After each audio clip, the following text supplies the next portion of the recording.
中国对着美国吐了一口口水，美国状态迷失，搞不清中国的意图。中国新任国防部长李尚福3月上任以来，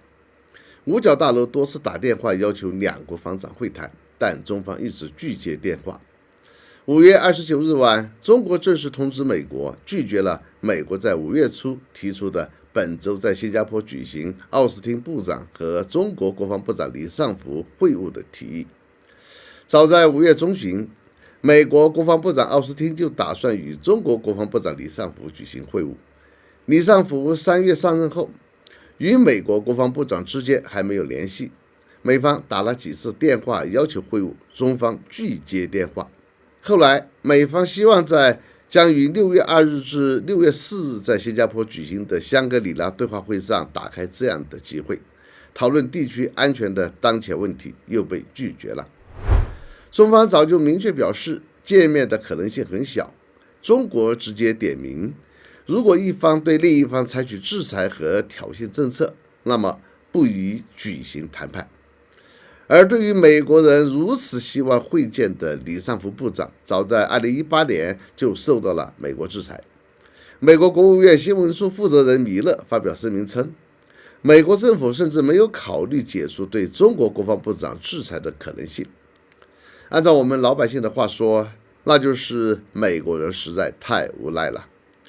你美国以李部长致力于解放军现代化为理由对他实施制裁，现在人家当了国防部长了，却想和他见面，这不是厚颜无耻吗？同时，中国也拒绝了美国国务卿布林肯指定的新访华日程。很显然，中国知道美国要和中国加强接触交流，不过是黄鼠狼给鸡拜年，没安好心。如果美国有真实的善意，怎么可能史无前例的力挺台独分裂势力，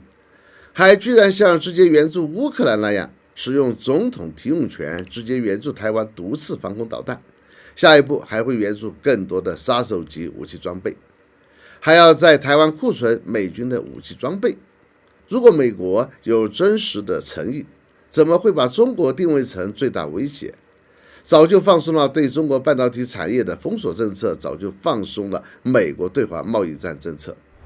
美国的对华战略表现之一就是中国划定什么红线，美国就来踩踏什么红线。那么今天的中国怎么可能还会理会美国呢？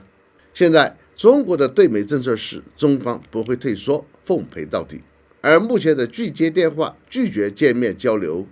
就像是向美方发出明确的信号，在某种程度上，这是以一种东方风格展示中国内在实力的表现。美国媒体对此形象地说，这是中国对着美国吐了一口口水，把美国弄得迷失了，搞不清中国的意图。美国早就有议员提议将印度纳入北约加和 G7 加，